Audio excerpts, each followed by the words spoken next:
Today it's a blast from the past, the rum and fruit cocktail from the 1940s. Yes, this cocktail is called rum and fruit, and it will contain some rum and some fruit. And this is from the Ron Rico Official Mixtros guide, and this version, the first version of the book, comes out in either 1939 or in 1940. And while there are some interesting things in here, this is really just a book, and these books are really just books to sell Ron Rico rum. So lots of cocktails that have rum and a dash of this or a dash of that. Nothing too exceptional or out of the ordinary. But as of right now, this book contains the oldest printed recipe for the Hurricane or the Hurricane Punch, predating the story as told by Pat O'Brien's. Now, in looking through this book, today's cocktail stood out to me not only because of the name rum and fruit, but because it calls from Benedictine, which I don't come across often in rum cocktails with passion fruit. I can't say that I've ever had that combo before. I'm sure it exists in other drinks. I've just not really seen it or remembered it or tried it.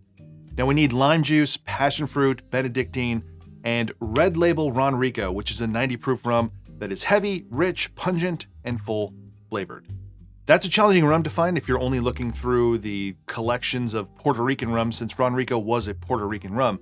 So I'm just kind of winging it here, and I'm going to use a combination of these three rums. It's Bacardi 8, Smith & Cross, and Caruba. And since we need 1.5 ounces, I'll just do half an ounce of each of these. But you do you. I have no idea what that original Ron Rico Red Label tasted like. And if you're out there shopping for rum today, you may come across some Ron Rico rum, probably a big bottle or bottles of Ron Rico rum. And it's a very budget-friendly rum and not regarded very highly. And we shouldn't expect it to be the same now as it was to the old stuff. But as to the quality from the 1940s, I don't know either. Just use whatever rums you like for this. Now, the folks at Ron Rico go to great lengths to tell you how to make a drink, and they call to wearing mix with Ron Rico ice. Now, what they mean is to blend in a blender with shaved ice, a very fine shaved ice, and they call for 3 ounces of ice. And I have a vintage blender. It's right over here. It's very bad. So instead, I'm going to blend in a new blender with a small amount of ice. And since using a new blender, I don't need to really worry about the fine shaved ice that they may have used back in the 1940s. Also to note, these are not frozen slushy style drinks. No need to pull out your xanthan gum here. Ron Rico says they are not sherbets. They are cocktails. It's just a style of making these drinks, and that's why they use less than half a cup of ice per drink. And if you don't want to go to all that trouble with the blender and everything, then just shake it. I'm sure it'll work just fine. So let's start with half an ounce of lime juice, 1/3 an ounce of passion fruit syrup. I'm using a 1-to-1 syrup here. Half an ounce of Benedictine, and then 1.5 ounces total of our rum or rums.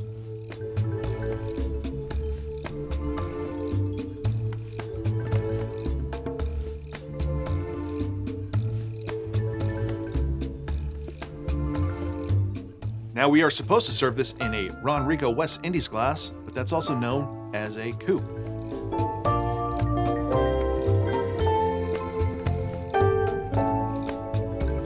So there you go, the rum and fruit cocktail, either from 1939 or 1940 from Ron Rico. All right, before we try this, I know some of you are sticklers for propriety, and you are probably like, that guy should be chilling his glassware.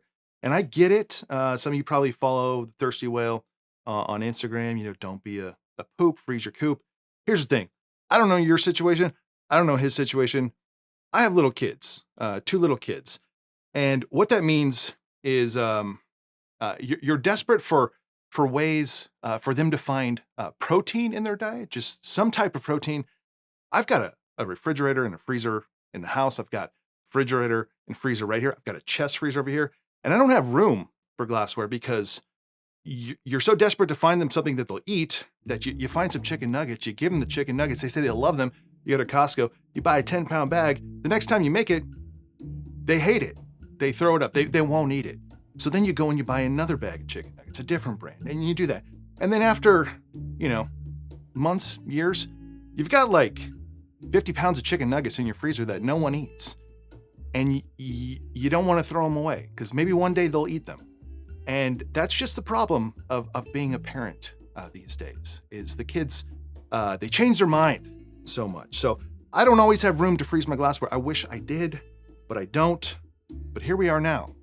with the rum and fruit cocktail, which I will try now in a unchilled glass. Just give me a break, all right? Cheers. Maybe because Ron Rico was on my mind, but the combination of rum and passion fruit in like a isolated state with like citrus, rum, passion fruit, I think of a hurricane. This tastes like a hurricane served up. The Benedictine, I think the passion fruit is just too much for it.